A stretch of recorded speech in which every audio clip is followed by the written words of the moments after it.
What's up, guys? It's your girl Samar, and we've been reading their book again, their little scavenger hunt book, whatever we're going to call it. Um, and a few weeks back, we did the episode concerning Sacagawea, and there was this other figure that I hadn't given my attention to, because she only came up briefly, right, in the conversation when we were dealing with Sacagawea. She's called the other wife. Okay, this is how you know you're dealing with some Islamic stuff here. Um, excuse me, guys. I got me some coffee this morning. And so, in looking at this woman, man, y'all gonna see what I say, because I got some pretty smart people in here who follow very well. Shout out to you guys. Y'all are the smartest people I know, man. To be up in here, listening to the not so popular viewpoint, I appreciate you guys. This woman right here, and this is so. Yesterday I was supposed to do this too. Leave me alone, Universe. I know. She ain't want to tell on me. I came back, smoked, and fell asleep, guys. I ain't gonna tell no lie. Sylvie bought me something that was really different. That's all I got to say. So I missed Otter Day. Yesterday was International Otter Day. Or was it national? I don't remember. But anyway, I told Universe, I'm gonna cover this story today. It's Otter Day, and we're talking otter. And so y'all know over here on the front line, um, we call ourselves the honey badgers, right? And a badger is in the weasel family, which I'm gonna bring all of that in. Y'all gonna see. But something about this woman was feeling familiar, right? Like a familiar character. And when we get into this, y'all gonna see exactly what I'm talking about as to why I think she's somebody in their book. All right, we found another one. Remember how we found that guy with the Uzi in here as a modern person? Well, we find a modern person in their ancient book, right? Ancient. That word ancient is hilarious to me. Ain't no such thing as ancient. This shit happened very recently. We just saw the name of a state in their book. We found the Uzi in their book. Now we find somebody else in their book. So I'm going to take y'all on this journey, and you're going to see why I say she has to be this person in the book. Let's go. All right, so Otter Woman. Let's get to it. We got a folder. Writing women back into his story. Really? Otter Woman. Most elementary school children in our country know who Sacagawea is. This is true. But most of them have never heard of Otter Woman, whose story begins when Sacagawea does. Okay? As young girls living with their people, the Shoshone, Sacagawea, and Otter Woman were stolen by Hidatsa, who were raiding mainly for horses. Since neither the Shoshone nor the Hidatsa kept written records, right? And oral histories after all these years aren't entirely trustworthy. So they say. The years they were born, especially for Otter Woman, is rarely mentioned by anyone. So I want y'all to pay attention to something right off the bat. This woman don't have a lot written about her. This is the first clue. This is why she was sounding familiar to me as another character in their book. I'm like, hold on. That sounds like something. Well, honestly, it could be almost any woman in their book, truthfully, right? Because they don't tell you nothing about these women. You'll get one little blurb, and then it's all downhill from there. You never hear about this woman. She had no family. She had no kids. She was a mystery woman. All right, so let's keep going. But hold on to that as the first clue. She's really, especially for Otter Woman, we're right here, who is rarely mentioned by anyone. And the year of the abductions aren't clear. Historians believe that Sacagawea was born between 1788 and 1790. And Otter Woman was a year or two older, and that the Hidatsa raid occurred between 1799 and 1800. Okay? I'm born in 1978, so And 78 years later, we're waking up. Some historians write that the girls became the slaves of their captor. But cultural anthropologist Dr. Mary Jane Schneider, let me pause this till this plane go by, guys. I cannot believe this. All right. Might have been a little crop duster because we don't get planes out here like that. So let's go back. So some historians write the girls became slaves of their captors. But cultural anthropologist Dr. Mary Jane Schneider, that's who I want my information from. She says, and it says she spent her entire professional life studying the culture of agricultural river tribes along the Missouri and what is now North Dakota. But you know what you didn't do, Mary? You didn't grow up with these people. So while you may have been studying the culture, you really don't know what it means. They gave you a degree to say that you do. So she's going to state unequivocally that the Hidatsa never practiced slavery. Children taken by their warriors on raids were adopted by families, often families who had lost a child. Early deaths were common back then. Right here. And it says that the children were treated exactly the same way as their own children. It seems that Sacagawea, let me close this ad at the bottom, and Otter women, I'm going to say Otter women were adopted by different families. But the village wasn't so big that they wouldn't have seen each other and been able to do many things together, like picking berries and gathering roots. Excuse me, guys. Or grinding grain and tanning hides. Okay, that tanning hides is important. Sacagawea's name in Hidatsa is Satgagawaya, which means bird woman. I had a grandmother named Bird. What was her last name, sis? Himes. So see, this stuff, if you go back and look in your history, you're going to get little indicators. You know what I'm saying? Of where you were at. So, Otter woman's name would also have ended in Waya. I don't know enough Hidatsa to tell you the first part of her name. Historians debate about how old Sacagawea was when she married French Canadian. We don't debate over here. I believe she was 11. I believe every bit of it. And this Toussaint guy is important. This Charbonneau guy is very important. It says she married French Canadian and possibly Metis or mixed blood trader. So they're saying he was mixed blood, Toussaint Charbonneau. And how that marriage came about. We may never be sure of Sacagawea's age at marriage. She may have been as young as 13. They want to soften the blow. But was probably no older than 16. A typical age for marriage in those days, right? Listen, they don't be wanting this thing to look as bad as it was. But I'm here to tell you it was as bad as it was and still is. Still is. You see, homegirl got throat cancer. As you should for every lie that came up out of your mouth, girl. When you had them victims sitting behind you and you ignored them and further victimized them. Okay? Up there in Congress giving your testimony for a liar. Okay? Somebody already proven to be a rapist. You're sitting up there ignoring the woman behind you. Yeah, you should have throat cancer from your throat to your rectum. For real. I pray that you do, actually. They keep forgetting mama owns the body. All right? You keep forgetting she's not going to send her rear guard for you. Okay?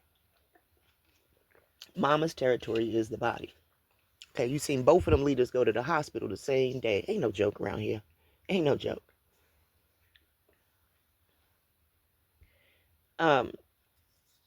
We know how old she was. Regarding the marriage, we're right here. There are two common stories. One that her Hidatsa family sold her to Charbonneau, and the other that he won her in a gambling game, which we heard the same about Sacagawea. So, again, relying on good old Dr. Schneider's years of research. No, you could rely on Samar's research. Samar was almost Dr. Andrews. She sure was, and could still be. All right. I think I prove it every week right here. Ain't no dummy here. So if I wanted parts of the institutions, I would have it. I'm where I want to be, amongst the best people, all right, which is you guys. Y'all see it for what it is. Everybody ain't woke, all right? They running around talking about I'm woke, and then they're running around calling themselves a star seed or something else crazy, okay? Looking for people in suspended animation, waiting to get gold back, waiting for kings. Kings and flying things. Y'all ain't heard me say that one in a while, but this is what they're waiting on, okay? Your eyes awake. Let's keep going. Again, relying on the good old doctor, it's safe to say that neither story is true. Children were loved by Hadassah. They were considered a precious gift from the spirits and property to be sold or gambled, and not to be sold or gambled away. Also, and this could be true because the captives tell the story and they might want to paint these people they moved in as what I want to say, like barbarians, or well, I don't like that word either, as savages. That's their favorite word, right? So down here, also Hadassah women made the earth lodges. See that? Make for me an altar of earth. A hearth, right? That's why you'll see it with an H in front of it. A hearth. You're going to see these women in here doing something that's saying, hold up, this just ain't some people in teepees, right? Now, they tried to, when I asked for a rendering, that's another important thing to note right now. When I asked for a rendering of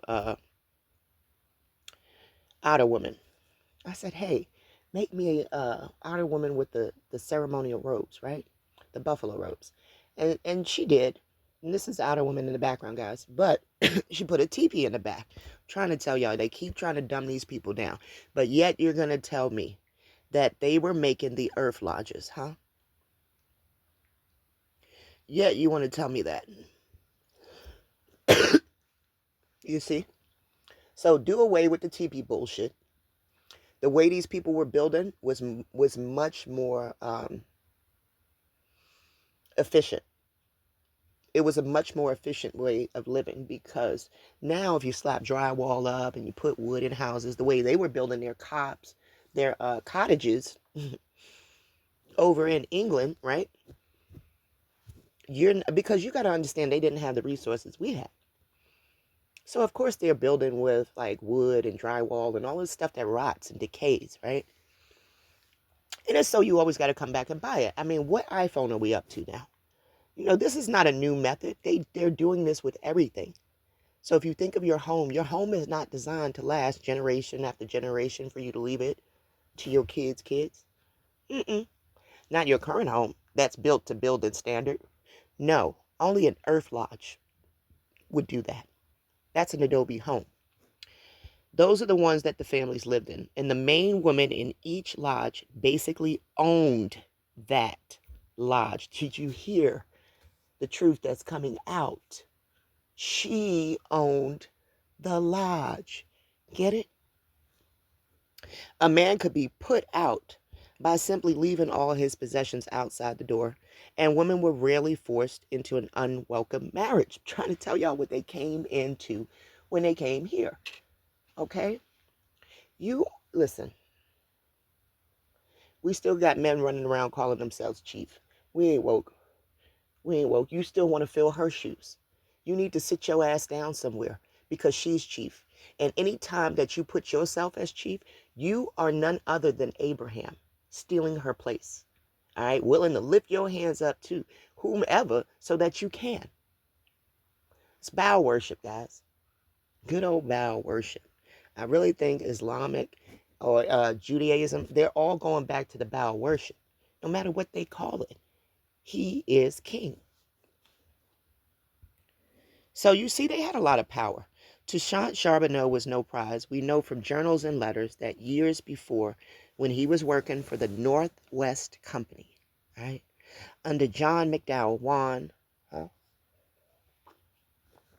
along the Assiniboine River, he was stabbed by an elderly saltier woman as he was raping the woman's daughter. You see? See, let me tell you something, right? Speaking of stabbing, right? I'm from the mindset In their book, they've told us that these are men. But I'm from the mindset that some of their quote, air quote, men are really women. All right. Now, stick with me here. Stick with me. Why do I say that? Because number one, they're liars.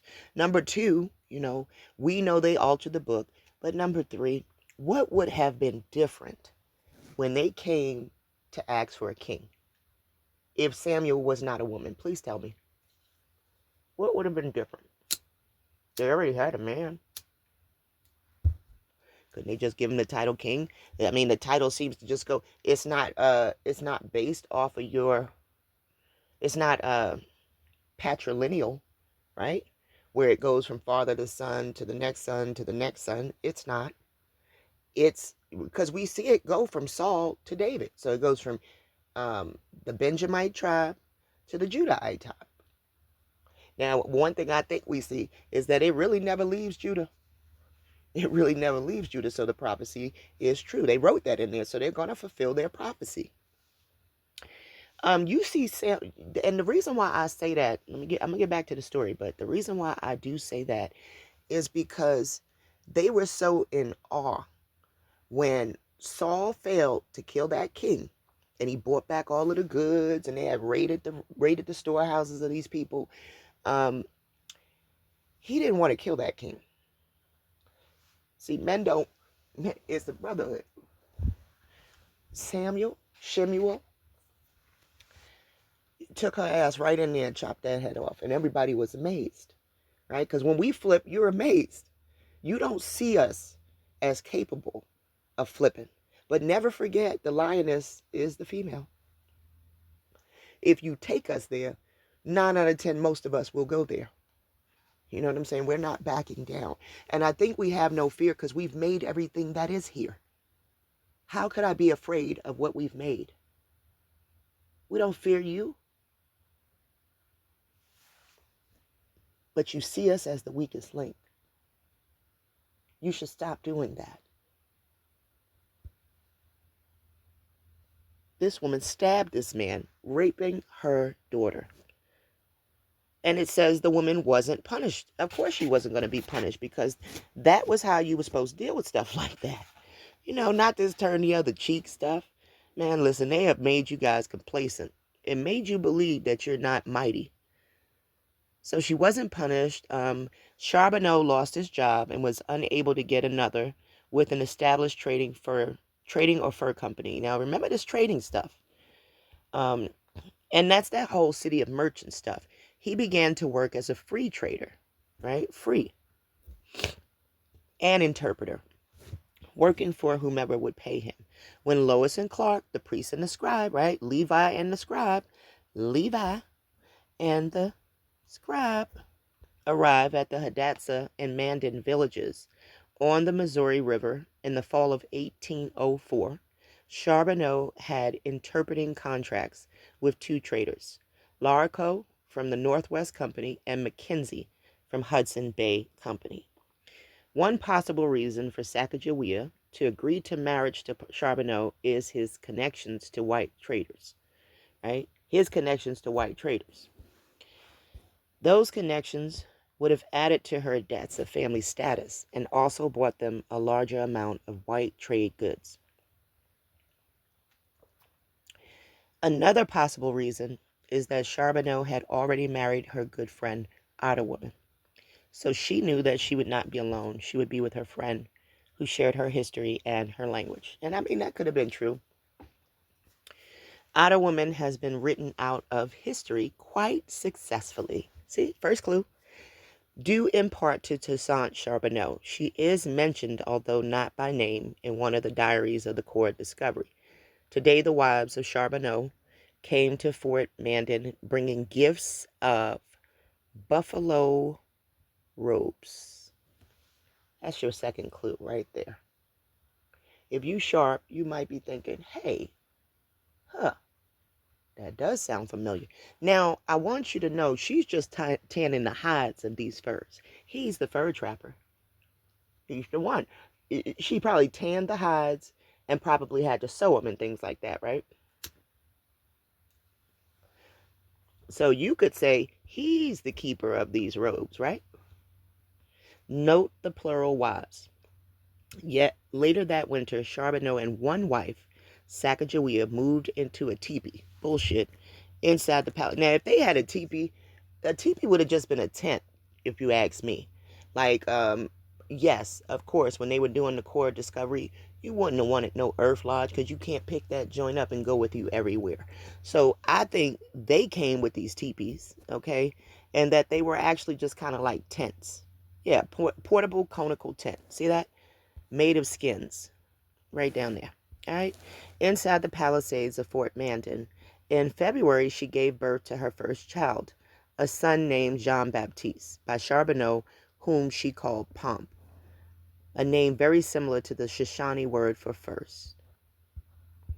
After the single nameless mention, Otter Woman disappears from all but oral history. The single nameless mention. And then it says right here, and there's very little to find there. She didn't accompany Lewis and Clark to the Pacific and back. It doesn't appear that she went to St. Louis with Sacagawea, right? St. Louis, St. Levi, right? Levi's a sanctuary city. And Charbonneau, when they went in 1809, Charbonneau claimed the 320 acres of land promised to each man of his expedition. Could you believe that? 320 acres to each man that went on that expedition. Now, you need to remember, when Sacagawea went, it was 30 plus men. 30 plus men. Look how much of our land they got.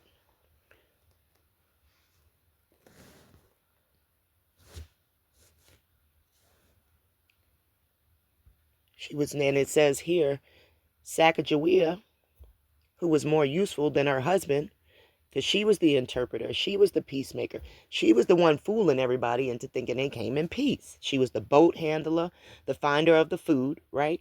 And not only that, she was like Superwoman. She jumped into the river to get the very manual that this lady's reading from. If she had not done that, Sacagawea was like she was on some sort of triathlon. All right, you got to know that this woman was a very amazing figure, man. She's got a baby strapped on her back. She's walking across states from the middle America, Midwest, all the way over to the Pacific. So,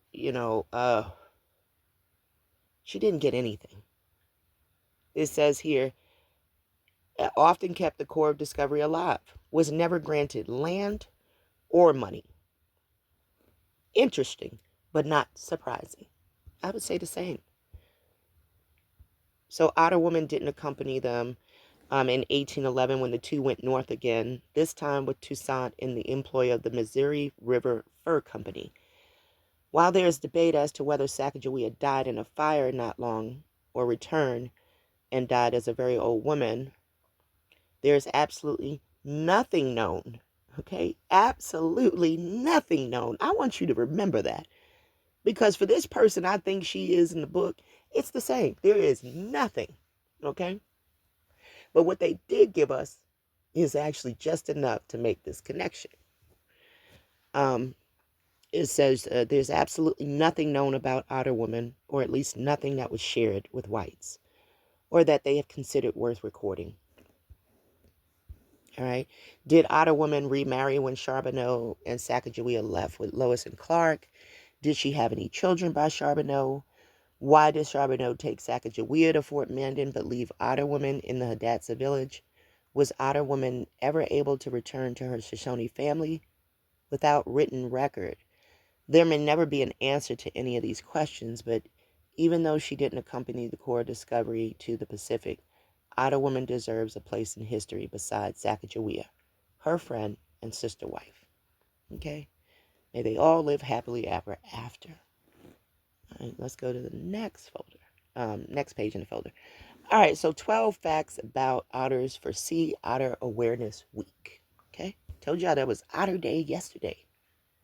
All right, otters are some of the most adorable aquatic animals. They really are. Their charming features are unparalleled, from their expressions to their use of tools. Held every year during the last week in September, Sea Otter Awareness Week spotlights the important role of sea otters in nearshore ecosystems of the North Pacific Ocean. Get ready for some awesome otter facts and photos. We promise you they'll be utterly entertained. You'll be utterly entertained. Forget everything you thought you knew about the species. 13 different species exist around the globe. The U.S. is home to 2 species, the sea otter and the North American river otter. All right. Otters have some interesting relatives. Otters are part of the Mustelidae family. Yeah, we're going to go with that. Mustelidae family, which is a family of carnivorous animals. So they ain't no joke. They eat meat, okay? They are no herbivores. You know, like even javelina look, treacherous, but they're actually herbivores. These guys eat meat. All right, so this includes skunks, weasels, wolverines, and who? Badgers. Okay. The sea otter is the largest member of the weasel family, yet the smallest marine mammal in North America. So we're not going to go ahead and read more of this, but they're mostly indigenous to the Americas, and they're oh so cute. I mean, ain't they? They really are. A little black paw. And they can hold their breath for a long time. A keystone species is a species that is critical to how an ecosystem functions because it has large-scale effects on the communities in which it lives. Okay? Fewer sea urchin in turn help prevent kelp, so they help to keep the sea urchin levels down. In California, they found that the sea otters enhance the seagrass beds. Okay, so what do we mean by an essential keystone species? You're an essential keystone species to this plane. It means this plane couldn't operate without you.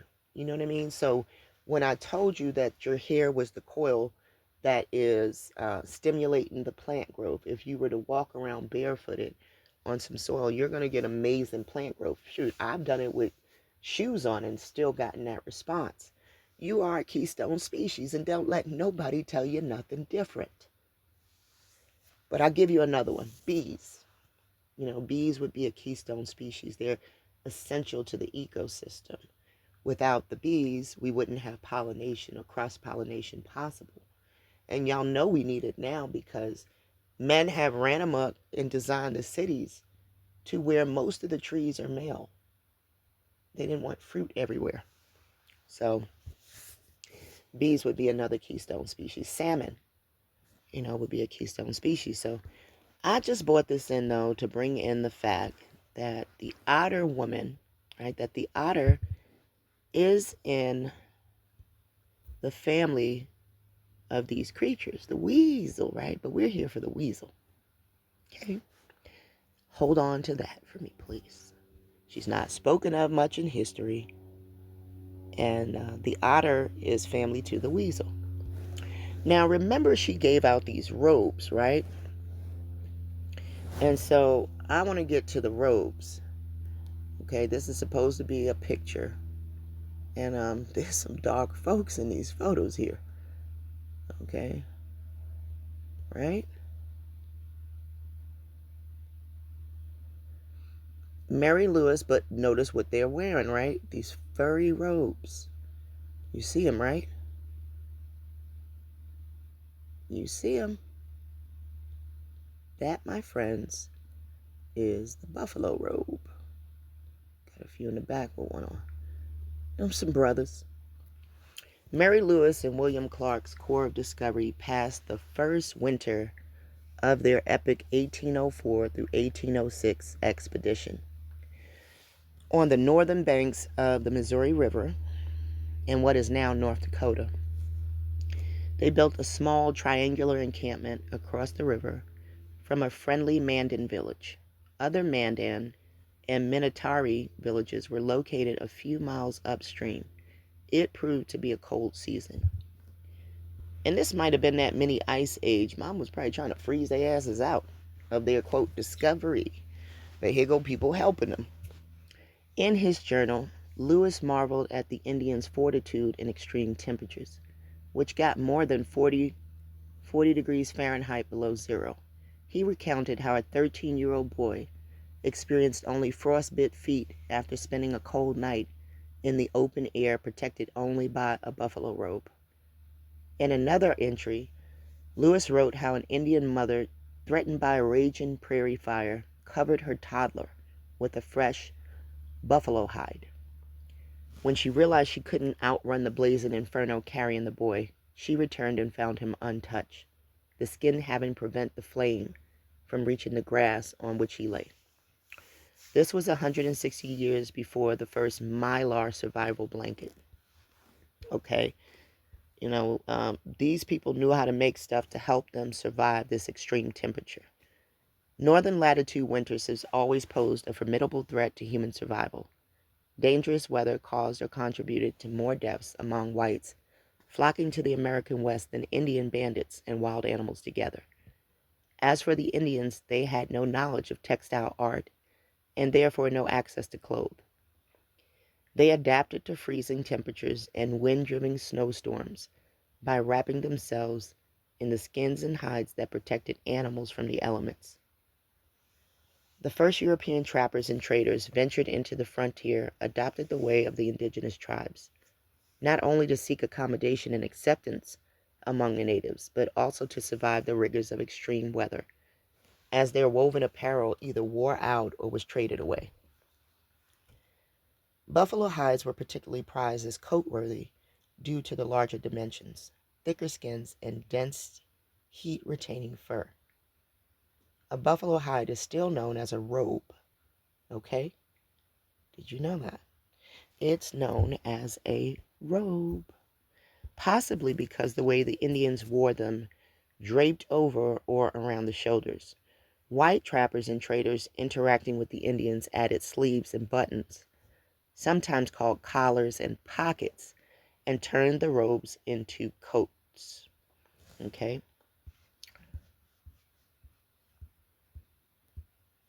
Cowboys, Leah's boys, right? Settlers and soldiers in the northern plains and mountains turned buffalo hides into vests, leggings, chaps, hats, and coats, like a wardrobe, right? Yeah, sounded like a wardrobe. Until the herds all but disappeared.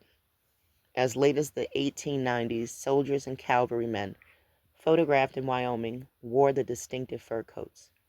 Buffalo robes became a fashionable accessory among 19th century Americans and Europeans who used them as blankets in their carriages and sleighs.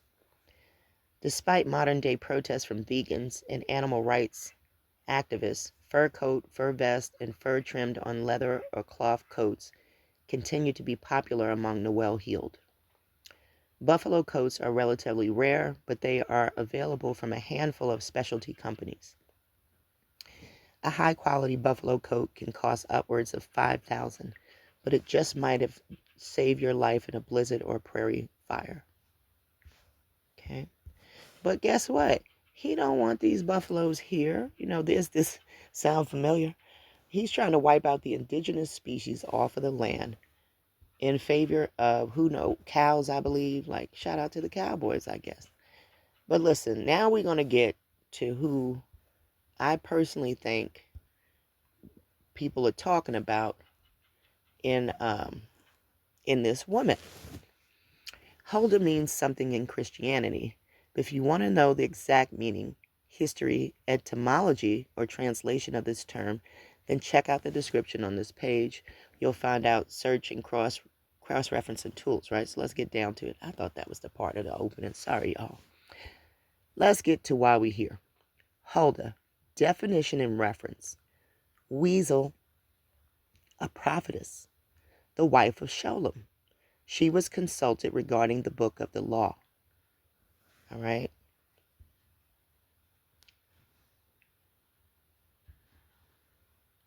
Refers to a weasel, a prophetess. Now, I wanted to go down to this right here description for a reason. Because now I want to see if it's even ringing a bell for you, right? All of these associations that seem to mirror Otter woman. Huldah refers, right? Weasel, that's our second clue, a prophetess whose husband Shallum was the keeper of the wardrobe in the time of King Josiah. He was the keeper of the wardrobe. Is this sounding familiar to you guys? She was who they went to. Now, mind you, gonna tell you right here, the prophetess, I just say the prophet, wife of Shallum, which is giving Charbonneau to me as well with that beginning entry, that first, what do we want to call it? Syllable. Keeper of the wardrobe, once again, living in part of Jerusalem. You see, and one of the things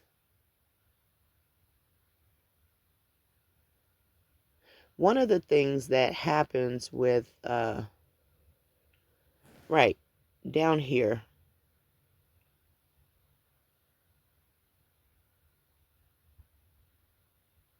here you go.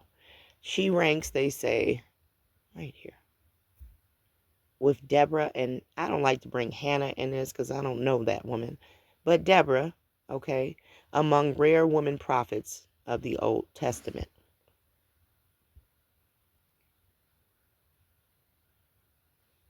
They found 10 books and stories concerning Huldah.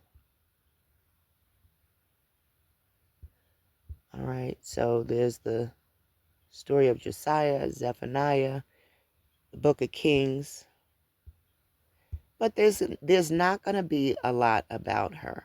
The story of prophet, the story of Mount of Olives, and so to me, that's another clue as to her possibly actually being Huldah.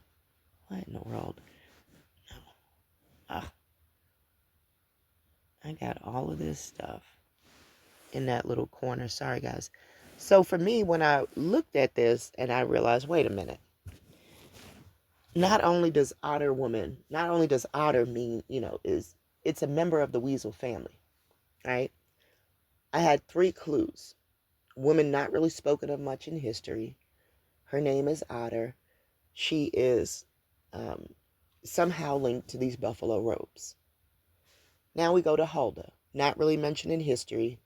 Name means weasel. And she's linked to some robes, wardrobes, right? The wardrobe. Okay, so for me, it was really giving Huldah, man. And this Charbonneau was interesting because remember I highlighted that it said he was a free trader. It didn't say he was white, but that he would be able to help her get closer to white traders. Okay, so the French nickname for a man with dark hair or swarthy complexion, from a diminutive of Old French carbon for charcoal. Okay, so that's the meaning of Charbonneau. And then we have Shalem, the name of at least 12 Hebrews. This was given me like it was a title and not necessarily a name, like all of the names we've come across, actually. Because there were so many people with it, at least 12 Hebrews, see? So just like I told you, there's been titles like somebody that Abimelech. So when we saw Abimelech, that was a title. And there's another point in the Bible where people are considering this as a name, but it's a title. And I can't remember who it is. But for me, Shalem was given like some sort of occupational name, perhaps. Okay, maybe like keeper of the wardrobe. And they're just not saying it. But there had been kings and people who sat in the throne as a Shalem. So you can do what you want with that. I personally don't think it's too relevant to our study, and I'm not going to keep you here too long. But here's another list of some of the people running around with that name, right? Or quote title, as far as I'm concerned. All right, but the first time we see it, No, it's not the first time, but as it pertains to Huldah, he's the third in this list. In the reign of Josiah of Judah. Maybe the same as 4. What was 4? Uncle of Jeremiah the prophet. Maybe the same as 3. So it could have been Jeremiah's uncle, is what they're saying. But listen, all of this is circumstantial, I understand. But those are too many coincidences for me, for this woman not to be Huldah. So I'm going to end today, saying this. Is Otter woman Huldah in their book? I think she certainly is. Much love, guys. Thanks for tuning in. Thanks for always being in the van. I'll see you guys soon.